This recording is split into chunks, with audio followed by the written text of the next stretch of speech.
सुबह का समय था। हल्की हल्की ठंडी हवा चल रही थी। मम्मा रानी चिड़िया अपनी मिट्टी के छोटे से घर की खिड़की पर खड़ी थी। वो बाहर झांकते हुए आसमान को देख रही थी। नीला आसमान अब धीरे धीरे काला होने लगा था। काले काले बादल एक दूसरे से जुड़ते जा रहे थे, जैसे कोई बड़ी मुसीबत चुपचाप पास आ रही हो। मम्मा रानी की चोंच से हल्की सी ओह निकली। उसकी आंखों में चिंता साफ दिखाई दे रही थी। वो बाहर निकल के आसमान देख रही थी। अरे बाप रे, आज तो मौसम बिल्कुल ठीक नहीं लग रहा। इतनी मेहनत से उगाई फसल कहीं बारिश ने सब बिगाड़ दिया तो। वो जल्दी से पीछे मुड़ी और घर के अंदर आवाज लगाई, चीकू पिंकी, अरे मेरे बच्चों, जल्दी आओ बेटा, मुझे तुम दोनों की मदद चाहिए। ये सुनते ही घर के अंदर हलचल हुई। दोनों बच्चे उड़ते हुए बाहर आए। क्या हुआ मम्मा, आप इतनी परेशान क्यों लग रही हो? मम्मा रानी ने प्यार से पिंकी की सिर पर पंख फेरा, फिर गहरी सांस लेते हुए बोली, बेटा, खेत में हमारी मकई की बोरियां पड़ी है। अगर आज बारिश हो गई ना, तो हमारी सारी मेहनत सब खराब हो जाएगी। मम्मा, फिर अब हम क्या करेंगे? फसल कहाँ ले जाओगी? मम्मा रानी ने आसमान की तरफ एक बार फिर देखा, फिर बच्चों की ओर देखकर बोली, बेटा, हमें जल्दी जल्दी बोरियों को बैलगाड़ी पर लादना होगा। उन्हें सेठ मिट्ठू तोते के गोदाम तक ले जाना है। आज अगर फसल नहीं बिकी तो हमारा घर चलाना मुश्किल हो जाएगा। डरो मत मम्मा, हम आपके साथ हैं। मम्मा रानी की आंखों में हल्की सी उम्मीद चमक उठी, लेकिन ऊपर आसमान में काले बादल और भी गहरे हो रहे थे। मम्मा रानी चिड़िया, पिंकी और चीकू तीनों धीरे धीरे खेत की ओर चल पड़े। रास्ते में हवा अब तेज चलने लगी थी। पेड़ों की पत्तियां सरसराने लगी, जैसे वो भी आने वाली बारिश की खबर दे रही हो। खेत में पहुंचते ही पीली पीली मकई की बोरियां कतार में रखी थी। उन बोरियों को देखकर मम्मा रानी का दिल भर आया। देखो पिंकी, इन बोरियों में सिर्फ मकई नहीं है, इनमें हमारी मेहनत, हमारी उम्मीद और तुम्हारा भविष्य भी भरा है। मम्मा, जब हम ये बीज बोते थे ना, तब आप रोज कहती थी, मेहनत कभी बेकार नहीं जाती।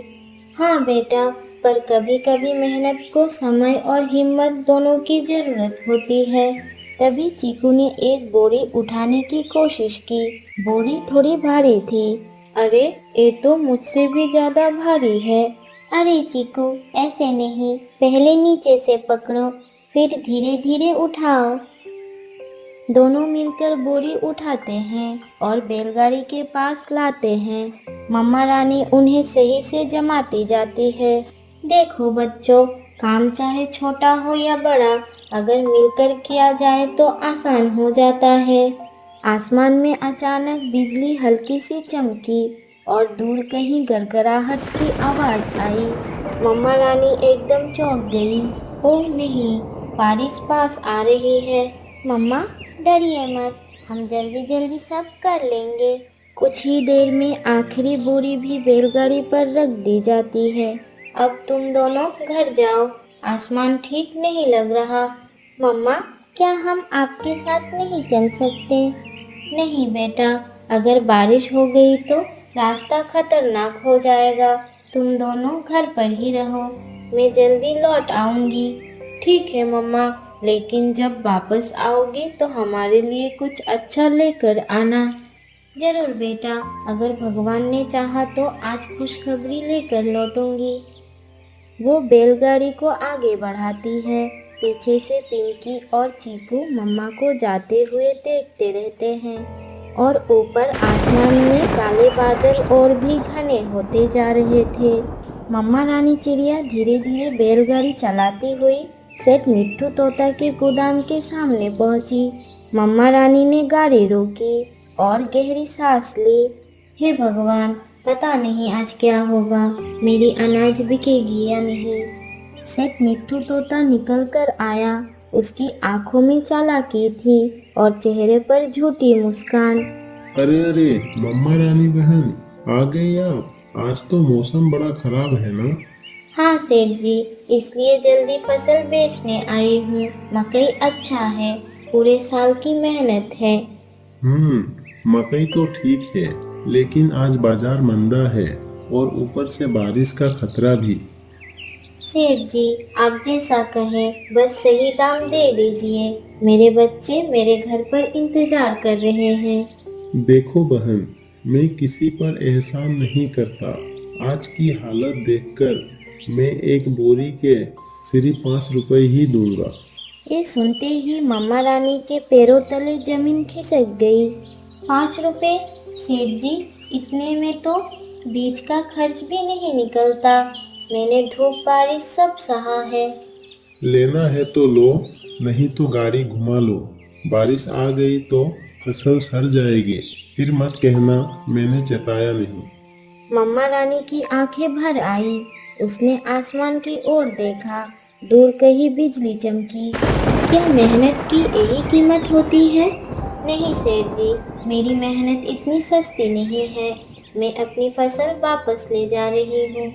सेठ मिट्टू तोता पल भर को चौंका, फिर हंसते हुए बोला, जैसी आपकी मर्जी, लेकिन याद रखना आज के बाद कोई नहीं खरीदेगा। मम्मा रानी चिड़िया कुछ नहीं बोली, बस बैलगाड़ी मोड़ी और चुपचाप वहां से निकल पड़ी। सेठ मिट्ठू तोता उसे जाते हुए देखता रहा और मन ही मन बड़बड़ाया। देखते हैं कल तक यही वापस आएगी। उधर मम्मा रानी की गाड़ी अंधेरे रास्ते पर आगे बढ़ रही थी। आसमान और भी भारी हो चुका था और दिल में अनजान डर और उम्मीद दोनों साथ चल रहे थे। मम्मा रानी चिड़िया बैलगाड़ी रोककर गांव के बाहर खड़ी हो गई। उसके पंख थक चुके थे और मन भारी हो गया था। आज बच्चों को क्या बताऊंगी? पिंकी की आंखों में उम्मीद थी। तभी दूर से किसी के पंखों की फड़फड़ाहट सुनाई दी। मम्मा रानी ने चौंक कर पीछे देखा। पेड़ की डाल से टुनटुन मौसी उतर रही थी, चेहरे पर वही अपनापन। अरे, इतनी रात को खेत की तरफ? चेहरा इतना उतरा हुआ क्यों है? मम्मा रानी की आंखें भर आई। मौसी, सेठ ने बहुत कम दाम लगाए। मेरी मेहनत की कोई कीमत नहीं समझी। टुनटुन मौसी ने गाड़ी की बोरियों को देखा और सिर हिलाया। वो सेठ का काम ही यही है, डर दिखाओ और सस्ता खरीदो। मम्मा रानी थकी हुई आवाज में बोली, पर अब क्या करूं मौसी, बच्चे घर पर इंतजार कर रहे हैं। तभी पास के पेड़ से एक आवाज आई, हार मानना इतना आसान नहीं होना चाहिए। दोनों ने उधर देखा।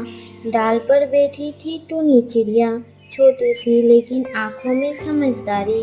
मम्मा रानी, आपकी फसल खराब नहीं है, बस वो जगह गलत था जहाँ आप फसल बेच रही थी।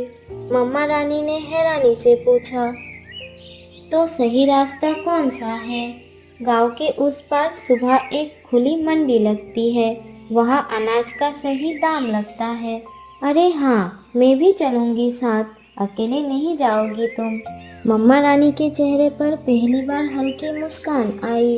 अगर ये सच हुआ तो मेरे बच्चों की मेहनत बच जाएगी। तीनों ने आसमान की ओर देखा।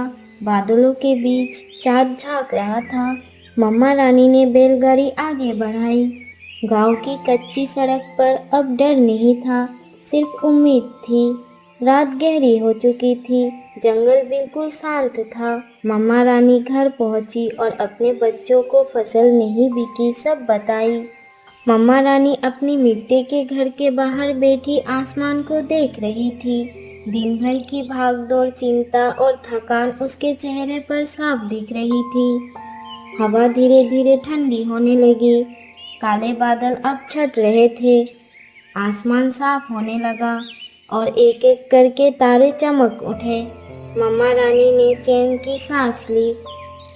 भगवान का शुक्र है, आज बारिश नहीं हुई, मेरी मेहनत बच गई। वो अंदर गई और सोते हुए पिंकी और चीकू को देखा। उनके मासूम चेहरे देखकर मम्मा रानी की सारी थकान उतर गई। उधर पेड़ की ऊंची डाल पर सेठ मिट्टू तोता और उसकी तोती माया बैठे थे। दोनों आपस में बातें कर रहे थे। देखना, कल सब फिर हमारे पास ही आएंगे। हम जो दाम बोलेंगे वही मानेंगे। लेकिन उन्हें क्या पता था कि मेहनत और सच्चाई हमेशा लालच से ज़्यादा ताकतवर होती है। अगली सुबह मम्मा रानी ने हिम्मत जुटाई। उसने तय किया कि अब वो गलत लोगों के भरोसे नहीं रहेगी। टुनटुन मौसी और टूनी उसके साथ खड़े थे। तीनों ने मिलकर मकई की फसल सही जगह सही लोगों तक पहुंचाने का फैसला किया। सुबह की हल्की हल्की रोशनी फैल चुकी थी। गांव के उस पार खुली पक्षी मंडी लग चुकी थी। चारों तरफ आवाजें थी। ताजी फसल, मेहनत का सही दाम, ईमानदारी से तोल होगी। मम्मा रानी की बैलगाड़ी मंडी के बीच आकर रुकी। उधर एक व्यापारी पक्षी मम्मा रानी की फसल देख रहा था। मकई बढ़िया है, मैं इसका 40 रुपया दाम दूंगा। और उसी दिन मम्मा रानी की मेहनत को उसकी सही कीमत मिल गई। शाम को जब मम्मा रानी घर लौट रही थी तो रास्ते में एक दुकान से कुछ फल खरीदा और घर पहुंची तो पिंकी और चीकू खुशी से उछल पड़े। तीनों ने साथ मिलकर फल खाए और हंसते बोलते दिन खत्म किया। छोटा सा घर फिर से खुशियों से भर गया। मेहनत करने वाला कभी हारता नहीं और लालच करने वाला ज़्यादा दिन खुश नहीं रहता।